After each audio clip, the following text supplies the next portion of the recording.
Now we're live, and then I'm gonna wait for everyone to come up, to show up. Um,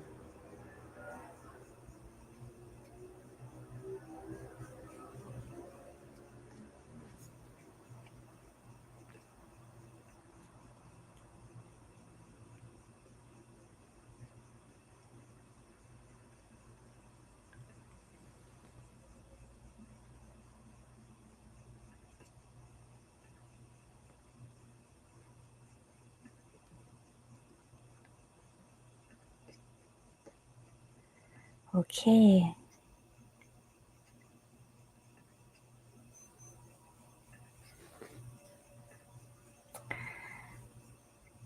Good morning, everyone. Good morning, good afternoon, good evening, everyone. Hi, Manal. Hi, Matthias. So, I guess let's start. Before we start, let's pay respect to the Buddha, Dhamma, and Sangha together first. นะโมตัสสะภะคะวะโตอะระหะโตสัมมาสัมพุทธัสสะนะโมตัสสะภะคะวะโตอะระหะโตสัมมาสัมพุทธัสสะนะโมตัสสะภะคะวะโตอะระหะโตสัมมาสัมพุทธัสสะสาธุ Hello everyone. Finally, we meet again with me, Ayya Khemavamsi from Thailand. Today, the topic that we're gonna discuss is about know the burden to abandon it. It's from Samyutta Nikaya. I think it's Samyutta Nikaya. Let me see. It's from Samyutta Nikaya, Connected Discourses on the Aggregates, number 2222. It's called burden, or in Pali word, it's Bhārasutta. Bhārasutta. Bhāra is in Pali language and translated in English as a burden. It's interesting to learn about a burden. Nowadays, people, talk about like, oh, my work is a burden. Maybe my daughter, my child, my children is a burden. Or maybe myself, that I'm sick. I consider myself as a burden to my family or to my loved ones. People always gonna talk about burden, right? So today, it's good to know what is the burden as the Buddha, as the Blessed One taught us.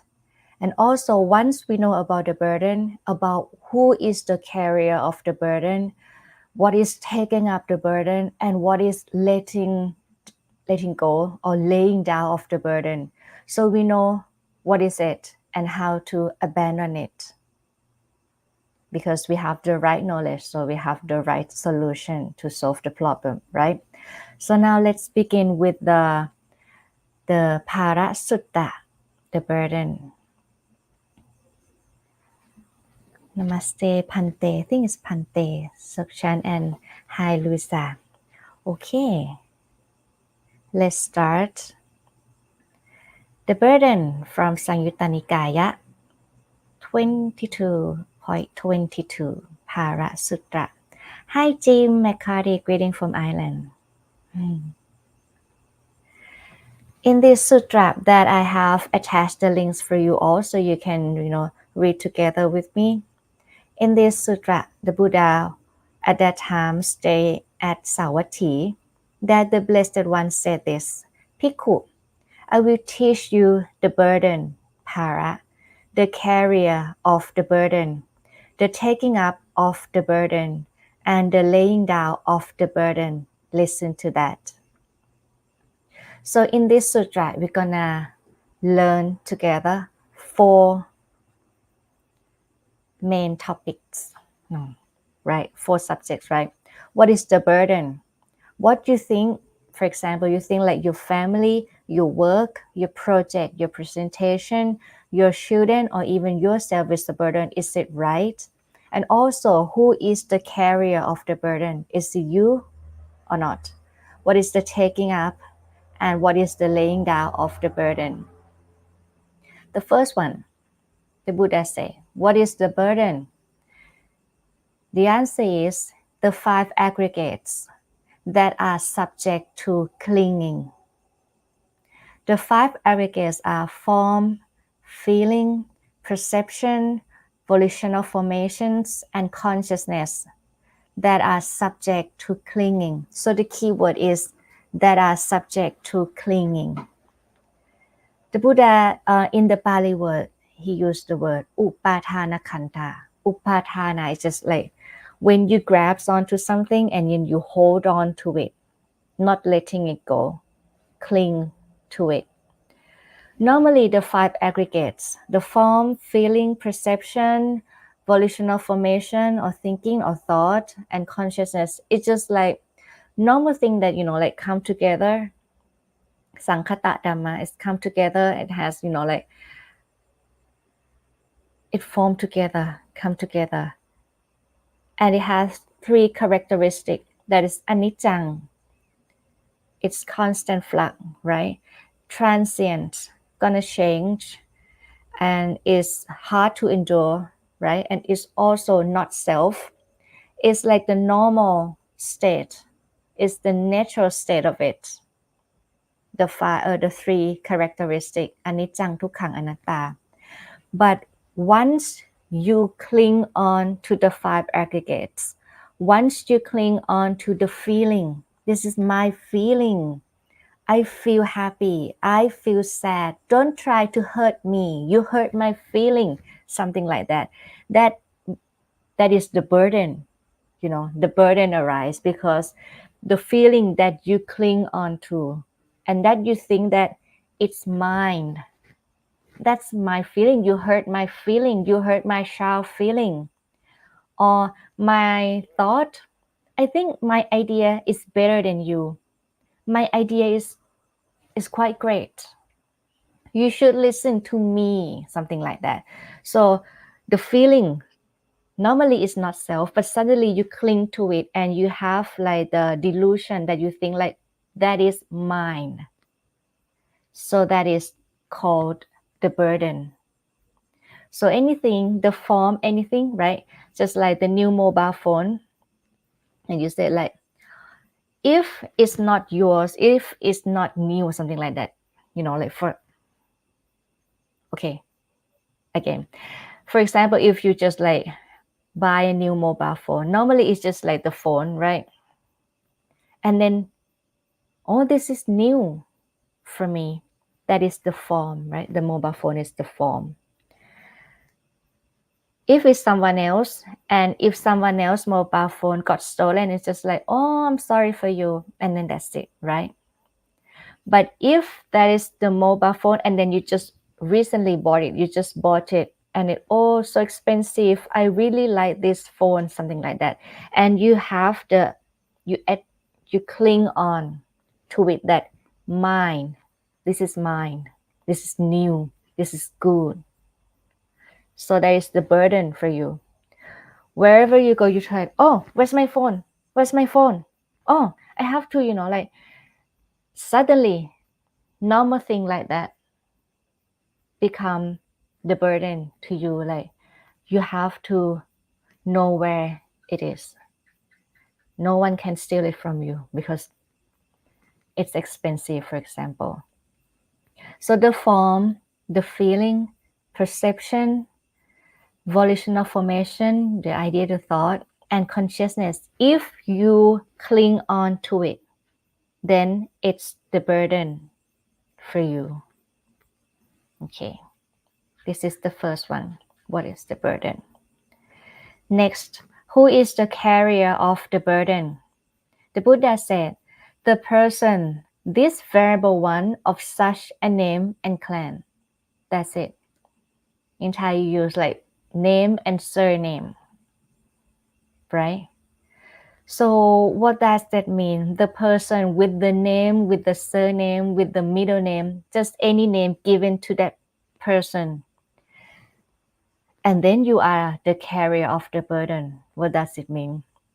It means like, this is me. This is Khemavamsi. And that is my phone. That is Khemavamsi phone. that is Khemavamsi laptop, that is Khemavamsi room, that is Khemavamsi place, something like that. So that person with the name given is the carrier of the burden. So you say like, oh, my mother gave me the name, my father gave me the surname, so I'm always like eternally be the carrier of the burden. No, it's not like that. But if you know like this name is given, just the name given, but I know that this is not self, I don't cling on to it. It's just the 5 aggregates just come up, and then just work together.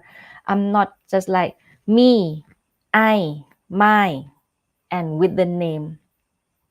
If it's like that, then you're not the carrier of the burden. But if this is me, Khemavamsi, and that is my phone, it's Khemavamsi phone, don't touch it, then you already a carrier of the burden. And then, what is the taking up of the burden? The Buddha said, it is this craving that leads to renewed existence, accompanied by delight and lust. Seeking delight here and there, that is, craving for sensual pleasures, craving for existence, craving for extermination, that is the taking up of the burden. So the key word is craving, desire, tanha in Pali word. So the first word, right? The burden. What is the burden? The 5 aggregates that you cling on to it. You have the clinging. And then taking up the burden, that means you have the craving on that thing. You have the craving on the idea. My idea. Now this is the burden, right? I want my idea to be accepted by everyone in the room now. I want everyone to praise me. I want everyone to admire, and then choose my idea, something like that. So you have the craving. So now you taking up of the burden, and that is lead to the suffering. It leads to renewed existence. And now you all know that the tanha, craving or desire, is the cause of suffering. Because if you want something and that thing is not according to your wish, is not as you expect it to be, then you feel sad, then you feel disappointed, right? Why no one admire my idea? Why no one choose my idea? Something like that. So that is the cause of suffering later on, like dissatisfaction, disappointment, sad, and then look down on yourself and many things bad and suffer. And the last one, what is the laying down of the burden? The Buddha said it is the remainless fading away and cessation of the same craving that is taking up and now you're laying down. The giving up, the relinquishing it, freedom from it, non-reliance on it. So the laying down is to get rid of the craving, giving up the craving, just be free from the craving, not rely on the craving. All these words is the same thing, just to get rid of the craving, the desire. So laying down the burden is that you, no craving for that. But this doesn't mean that, now I don't have anything to do in this world. I'm just gonna lay down all day long, do nothing, because now I'm laying down of the burden. I don't have to do anything. I don't have to go to do my job. I don't have to take care of my children. I don't have to, do anything. That's not it. But laying down is mean whatever you choose your life path now.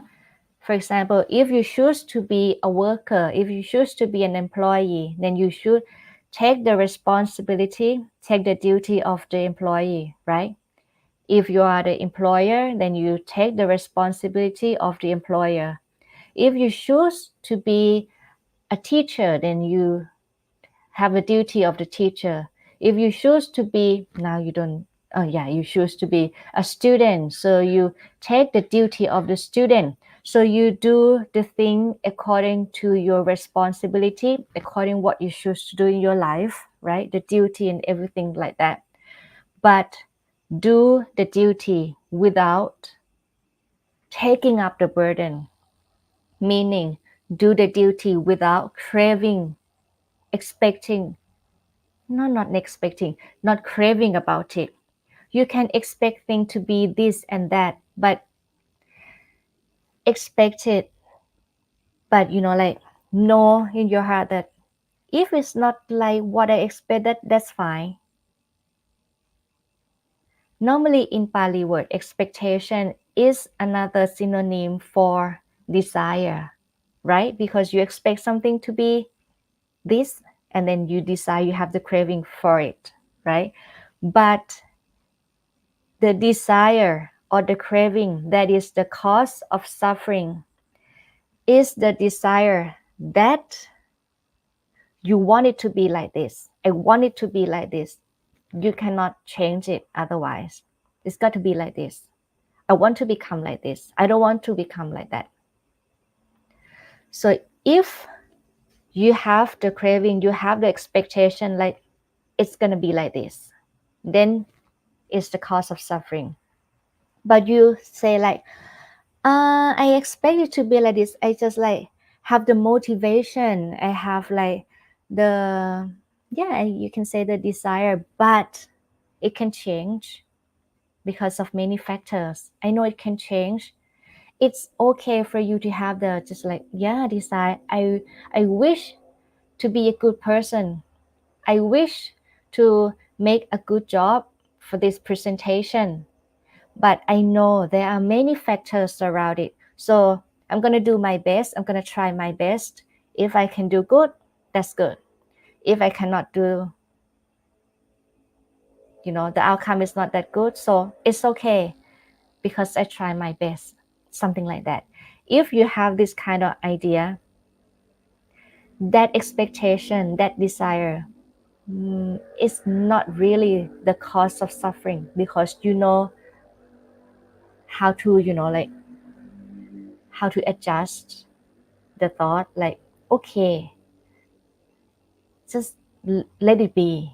That's gonna be fine. I try my best. Whatever outcome, I'm okay with it. So that desire, that expectation is not gonna be the cause of suffering for you.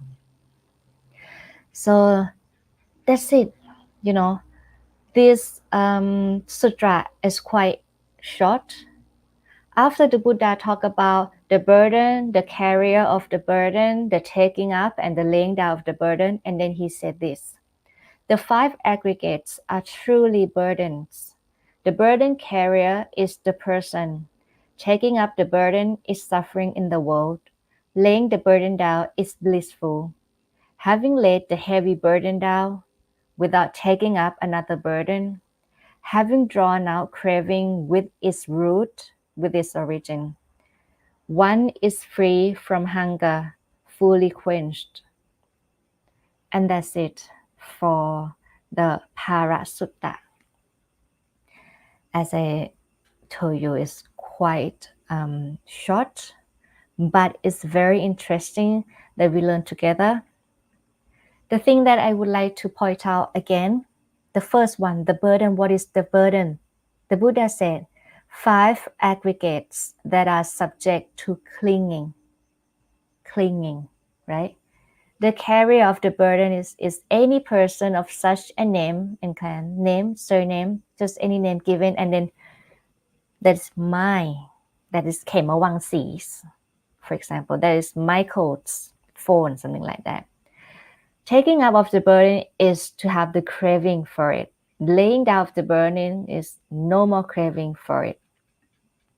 So the point that I would love to point out, is the clinging, the notion of self or atta, self-existent essence, and the craving, desire, greed. I just want you to all to think about this picture. When you cling or grasping and holding on, the form, feeling, volitional formation, perception, and consciousness is the thing that normally it's subject to change, right?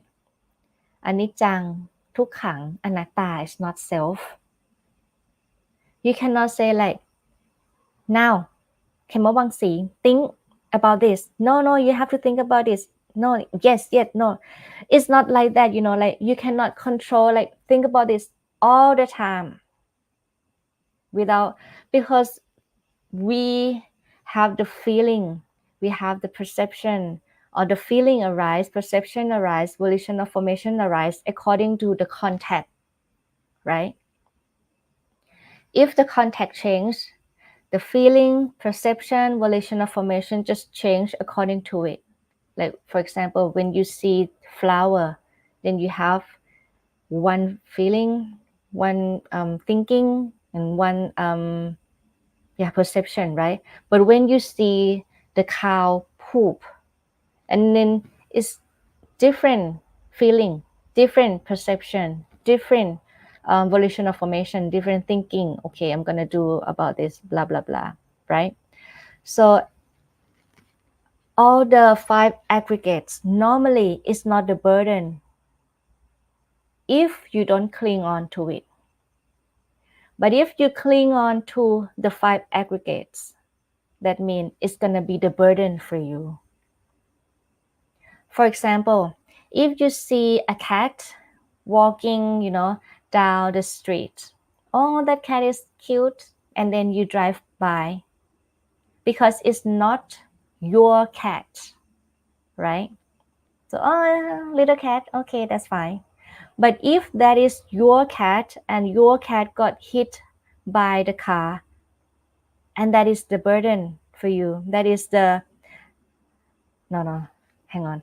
If that is your cat, then you're gonna be, oh, my cat, I have to feed my cat this time and that time. Oh, my cat got sick, I have to take her or take him to the hospital. I have to, like make sure that someone gonna take care of my cat when I'm away, something like that. So that cat, that is your cat because you cling on to it. That is the burden for you, right? But if you say like, it's not the burden for me because I don't cling on to it. So I know that it's just like the 5 aggregates. It can change. It has its own life. I take care of it as much as I can, but I try not to cling on to it. And that is not going to be your burden. I hope you understand what I say. Yeah.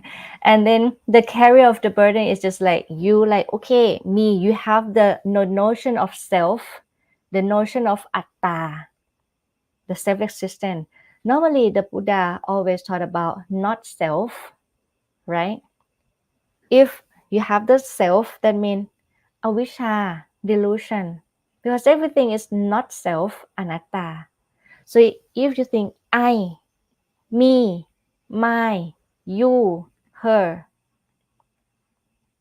then you're going to be the carrier of the burden, just my cat.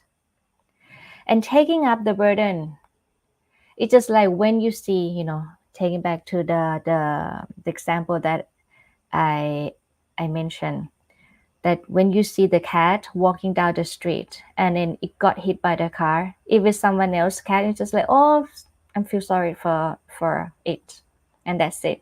But if it's your cat and it's got hit by the car, and then you have the craving like, I want it to survive, I want to, like take her to the hospital in time, for example. And if it die, and then you feel sad, right?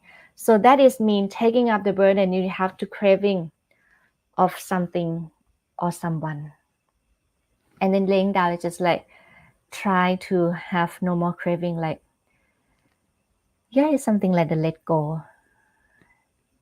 Everything happen,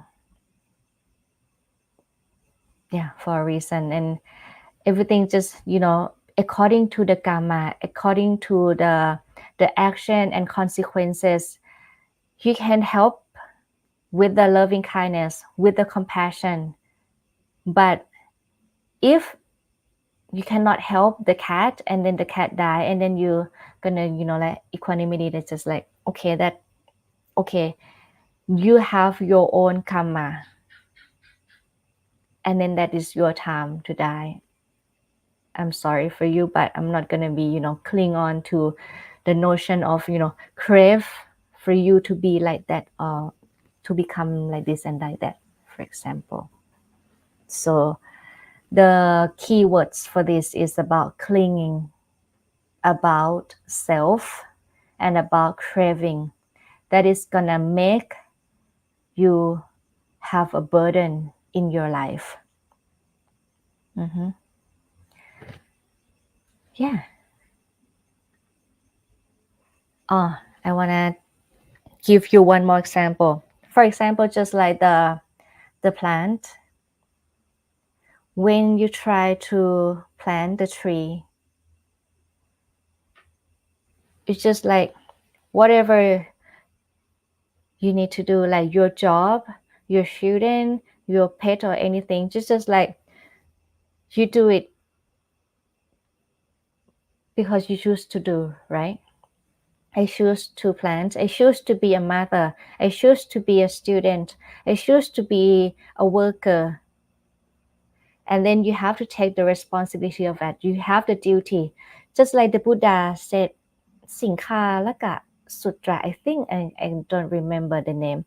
He said, like, we all have responsibility to each other. The husband has the responsibility to the wife, and the wife vice versa. Just the worker, the employer and employee, the monastic and the lay people, and the friends. We have the responsibility to have the duty to, in order to live happily and peacefully. We all have the responsibility. The Buddha don't teach us to like just let go of everything. You don't have to go to work. It's not like that. We know that we have the duty, but don't think of the duty as a burden, because now you know that it's not the burden.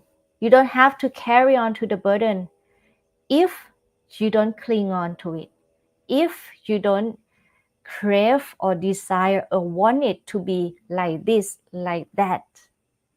If you throw away the clinging, if you throw away the craving, and if you throw away the self or atta, whatever you do in your life, it's not going to be the burden. Everyone in your life not going to be the burden, and even yourself, it's not going to be the burden. I hope you all understand about this. Okay, now going to be the question and answer. Okay, so hi Rick, hi Pumika from New Jersey, hi Pili, hi Sooth. Sooth asks, Dear Ayya, how can Sati Sampachanya help with laying down the burden? Sati Sampachanya or mindfulness? Mindfulness is Sati, right? Sampachanya is actually, you know what you do, in action. That's one meaning. Or another meaning is actually is the word wisdom. So you have the mindfulness and you have the wisdom that what to do. Now you're doing this. Now you stretch the hand. Now you drive. And then sampachanya or the wisdom. Like This is good thing to do it. Oh, that is not good, try not to do it, something like that. How can sati sampashanya help with laying down the burden?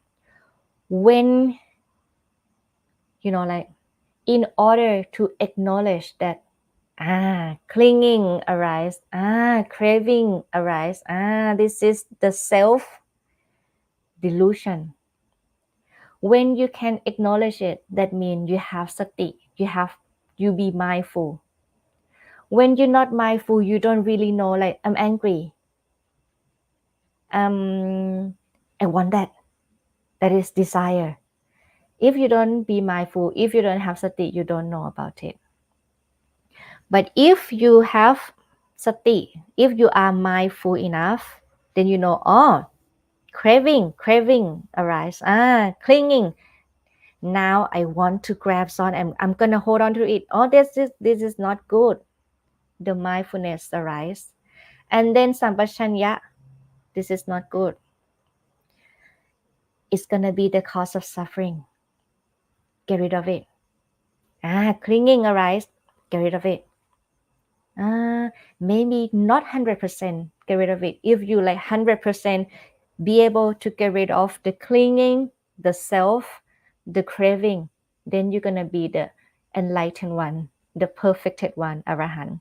But for everyone, when we practice, you can get rid of it, eliminate it when you have the mindfulness. Once in a while, not all the time. People who are mindful all the time, 100%, is the arahant, the perfected one. So it's just like when the mindfulness arrives, clinging, get rid of it. Craving, get rid of it. And then you just like, want, I want that, oh, this is me, oh, this is my, the self, craving. Try to acknowledge. So sati and sampashanya, mindfulness and wisdom, help a lot with everything.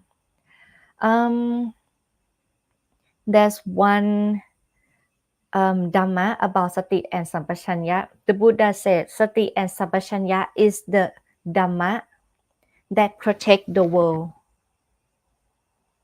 In Thai we call ธรรมคุ้มครองโลก สติสัมปชัญญะคือธรรมคุ้มครองโลก สติสัมปชัญญะ mindfulness and wisdom is the thing, is the Dhamma that gonna protect everything, protect you, protect the world, protect everyone.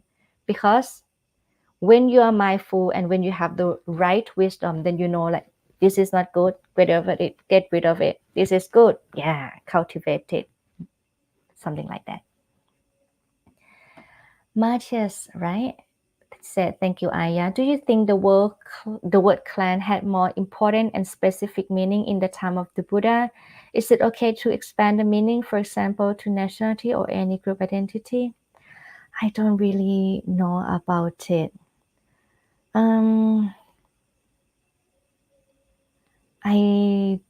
I don't know about this one. It might have more important and specific meaning in the time of the Buddha, but personally, I don't know about it.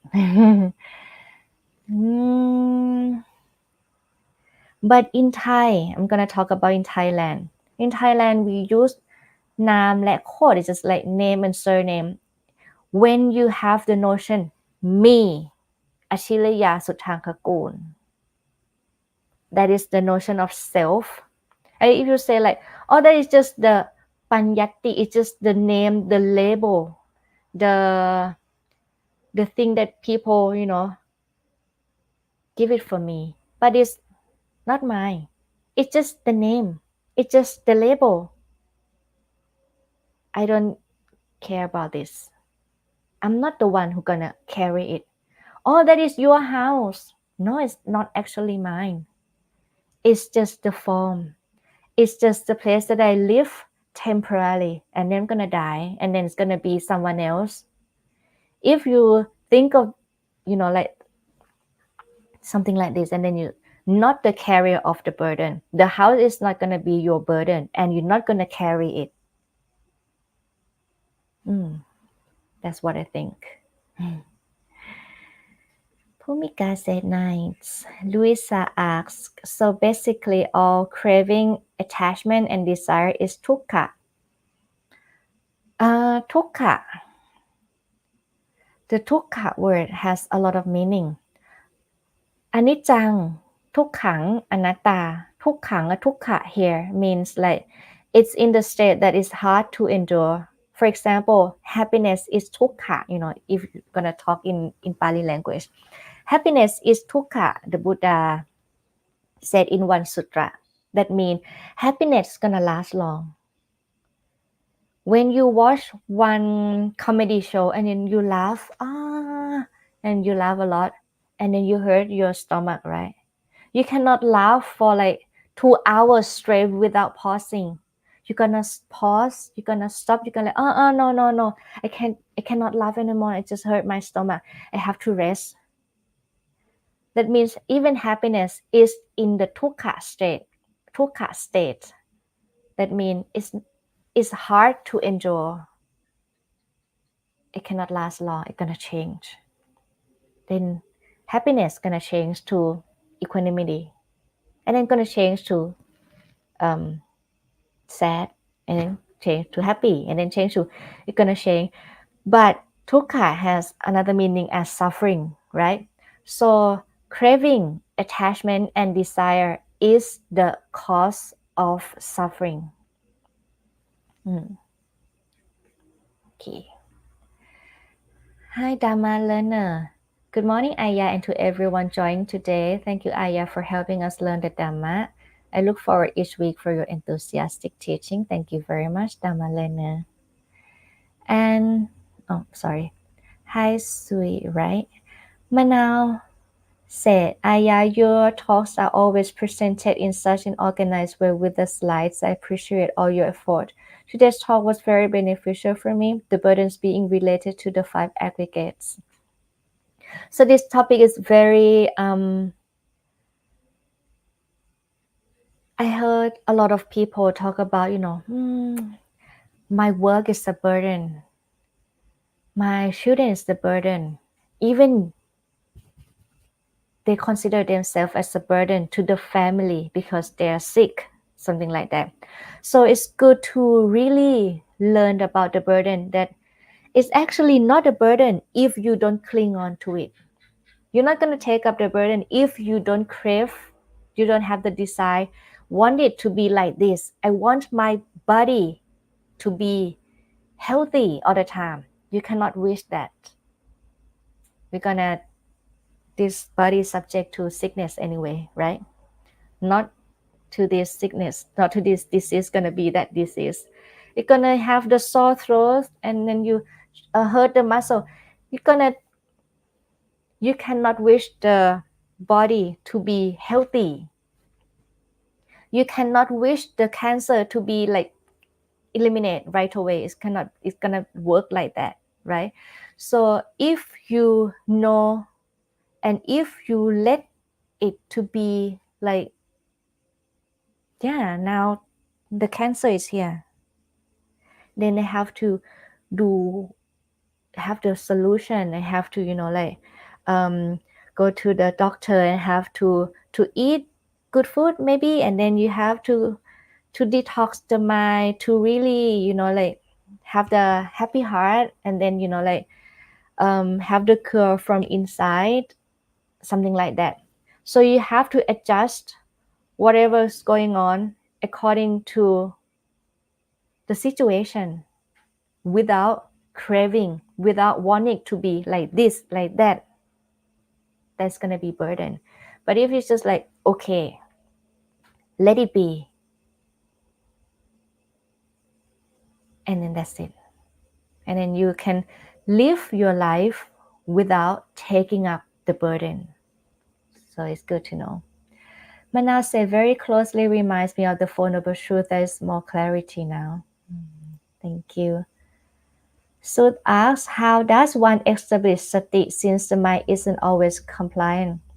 Sati, then that's why you have to practice mindfulness. You can practice the there's many ways to practice to be, be mindful. You can use anapanasati. You can use anything. First, for me, first, maybe you try to practice the mind to stay at the present time. Like, breathe in, breathe out. And then for some people, focus here. For some people, they can do like breathe in to the stomach and then breathe out. Just follow the breath, something like that. When you practice to focus on one thing at the present time more and more, and then you can cultivate the mindfulness. And then after that, you be mindful when you walk, be mindful when you talk. For example, think and then talk. Make it like when you practice mindfulness, you can observe like it's gonna be like what you do is gonna be like slower because you walk, you climb down the stair, you touch. Yeah. So actually to cultivate mindfulness is to practice many subject of meditation that the Buddha have said. You have to try maybe anapanasati, maybe kayakata sati, maybe anapanasati is good. Masha said the slide was very helpful and good summary. Thank you for those. Thank you. Peter said, Lopa, Tosa, and Tanha are some factors causing Tukha too, right? Yes. The Buddha is like the one who know everything, right? Oh, and I still have this slide on. The Buddha is just like the one who he know everything. He can choose like, okay, for these people, for this group of people, for this group of people, I'm gonna use this one. I'm gonna collect 1, 2, 3. This is the cause of suffering for you.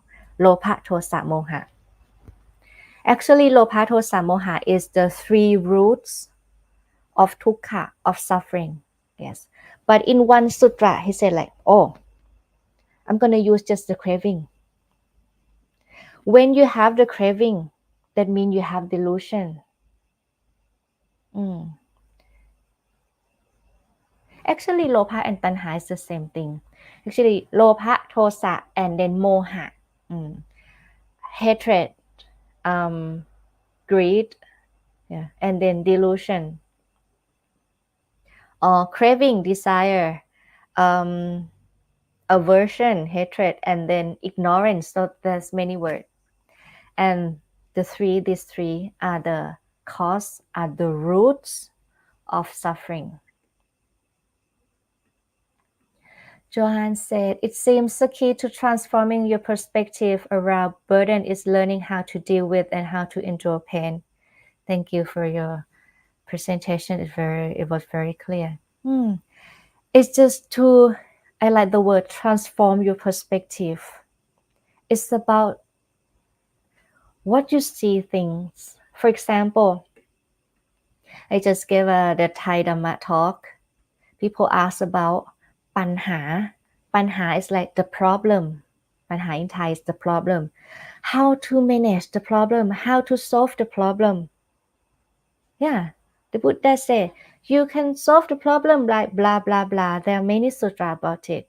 You can get rid of the tanha, the craving, get rid of the self, atta, something like that. But maybe for us, maybe the first thing, don't think of the problem as the problem. Think otherwise. Turn the perspective.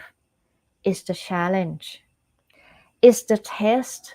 Now I have the test. The new test that I haven't done before. I haven't experienced before. What to do with this new test? What can I do? What to do with, no, I know. What to do with the challenge? It is the new challenge. If you think it of it as a problem, it's gonna be a problem. If you think of it as a challenge, it's gonna be the challenge. If you think of it as a burden, it's gonna be so heavy. If you think of it as something that I have a duty, but I try not to cling on. I try not to desire, want it to be like that, and just do it. Take it lightly. You cannot just like throw away the clinging because you're gonna be the enlightened one. But you can just hold on to it when you don't be mindful. The burden. Now mindfulness comes, sati comes. Throw away the craving, throw away the clinging, and it's gonna be lighter. And then you work or you encounter with people with a lighter heart because like I know the cause of suffering now, so I can manage. I can turn the perspective, turn the way I look at everything in life. I know that is easier said than done, but we all can try and practice every day, and it's going to be lighter each day. That's what I try to do as well. Greg said, body, feeling, mind, and Dhamma, these are the four ways to develop mindfulness. It's, yeah, Satipatthana. Yes, Satipatthana.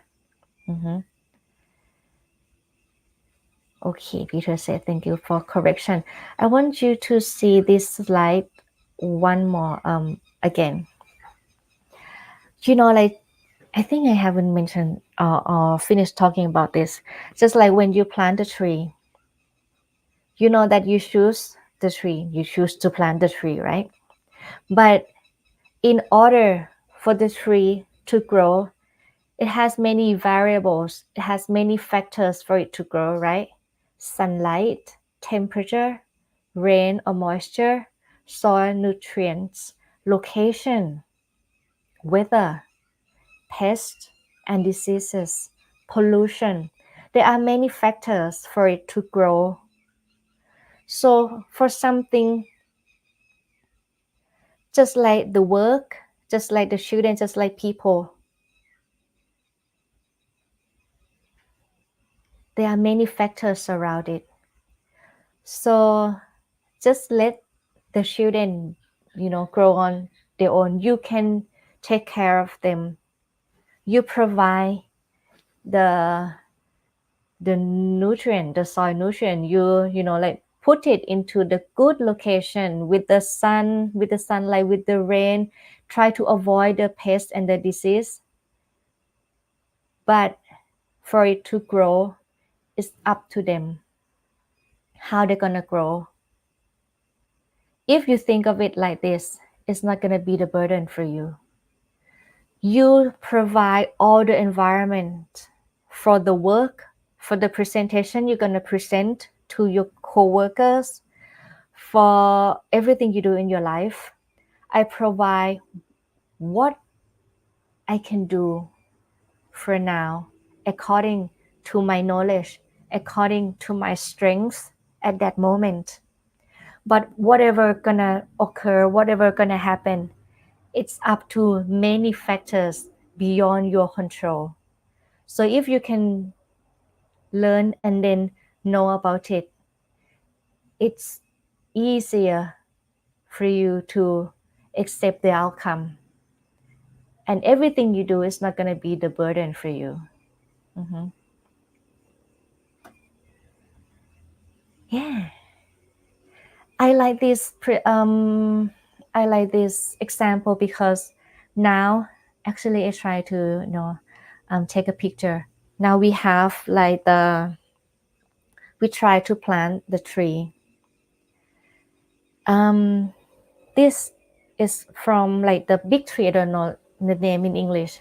It's like the big tree, and before it die, it's gonna give like the small plant, just like the baby. And we put all the baby that fall down at the same time.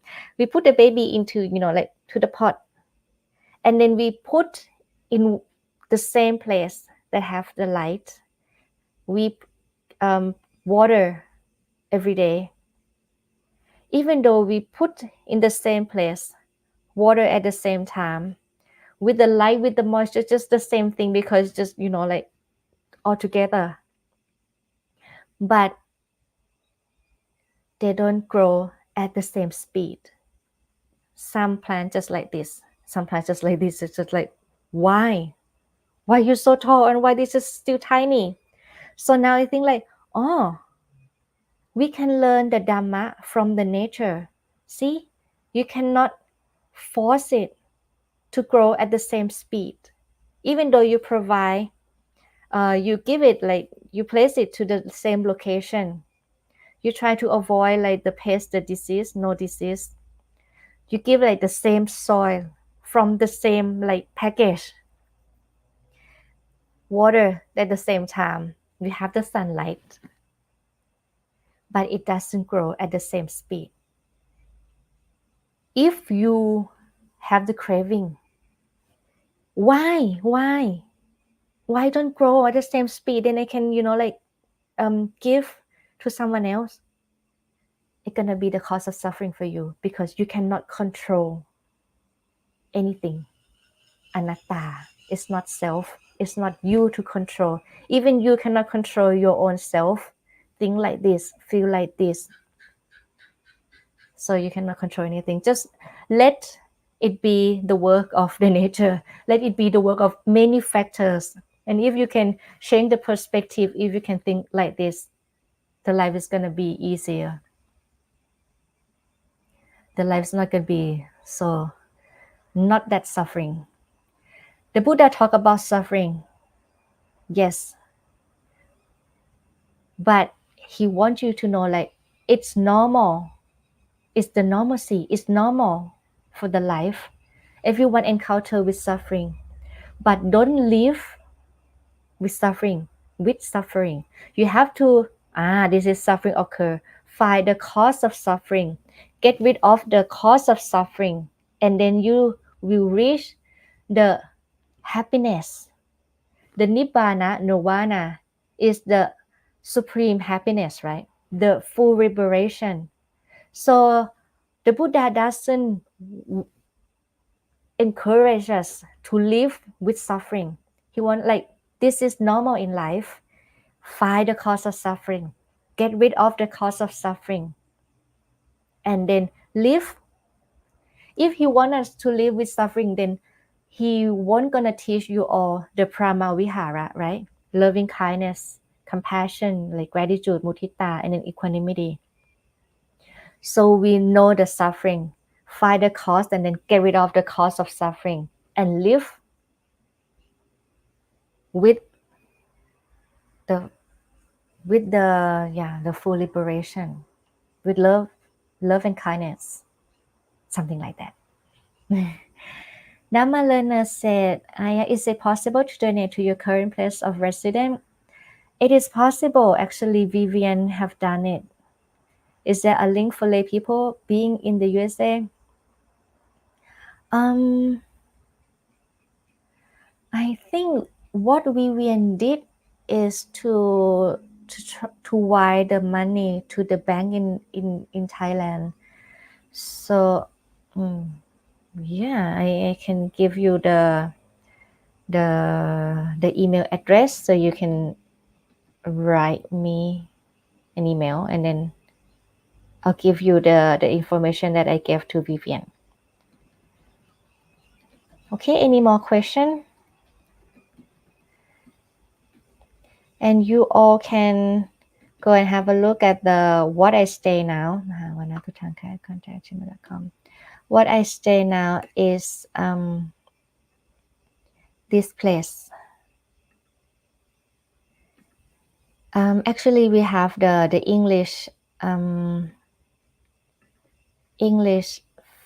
Facebook page, but I not really update it that much. So this is the Thai page. So you can check and have a look, and then yeah, you can write me an email. Okay, any more question? I think sorry. I think this session is quite um, beneficial, informative, and entertaining for me. And next week gonna be at the end of the year, right? So I have the topic in mind. Today we learn about the burden and to abandon it from the sutra, right? But next week we're gonna invite my friend, um, so we can share how to let go in the point of view of the monastic and the view of the lay people, and then we can share. Because actually in this topic, I yesterday I gave it in Thai language, and then people said, yeah, it's easier said than done, as I mentioned, and it's easier for the monastic to do, but it's not that easy for the lay people. But personally, I think it's just the same. Monastic is just the same. We are still the learner, but it's might people might think that it's easier for the monastic because we don't have many um like we don't have the children, we don't have the house, but we have the monastery. Right? So if I think of this monastery as mine, it's going to be the burden. But if I think of the monastery like it's just the place that I temporarily stay, and then anyone can come and then I can go anywhere, I don't attach to it, I don't cling on to it, that's not going to be my burden. So in theory,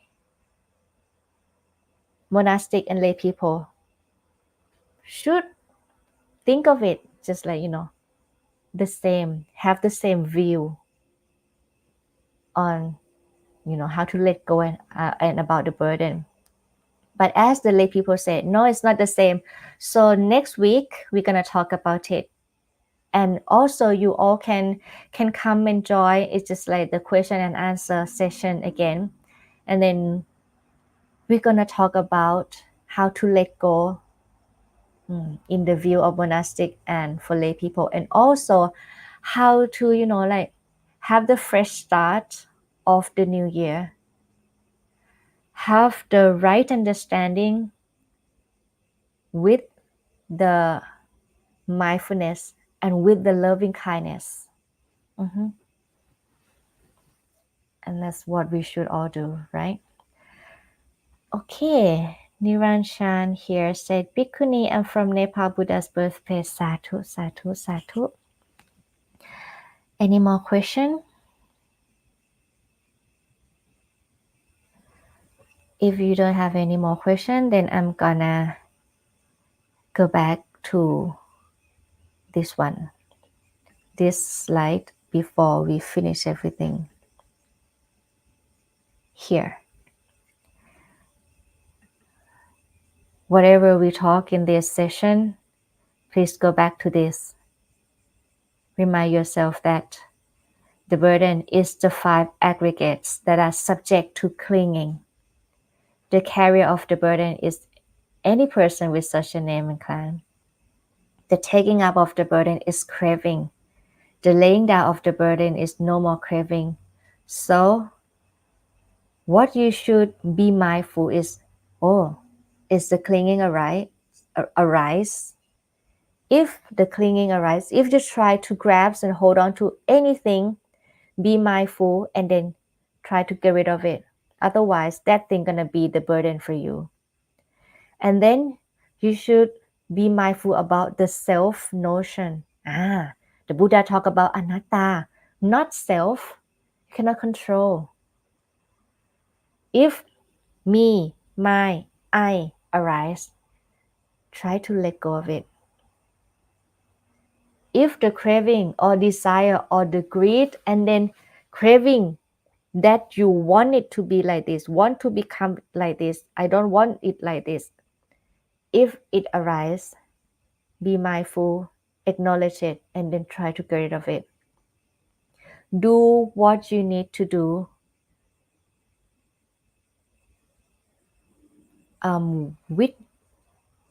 with all your strength, with all your heart, but try not to, like want it to be like this or like that. Do what you need to do as your duty, as your responsibility. Try, just like when you plant a tree, try to nurture it, give it everything that it needs, and let it grow naturally. Okay, you can use this example to adapt to anything in your life. Greg says, Sadhu, Sadhu, Sadhu. Thank you for the talk. I appreciate listening to it a lot.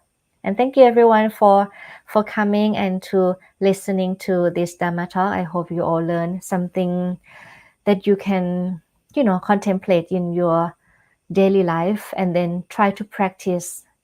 We all need to practice. Even I have to practice. Clinging, get rid of it. Craving again, get rid of it. Self again, get rid of it. Get rid of it. Yeah, and let's practice all together and then go to the right path, to the right awakening, to the full liberation, to the nirvana together. Okay, that's it for today. See you again next week. And before we finish, say Sadhu together. Sadhu, Sadhu, Sadhu Anumodhami. I hope you all, everyone, reach the nirvana and follow the path that instructed by the Buddha with the loving kindness, with the compassion, with the gratitude, and with the equanimity. Brahma Vihara. May we all live happy, healthy, and may the Triple Gem Buddha, Dhamma, and Sangha protect you all. Thank you and goodbye. Sadhu.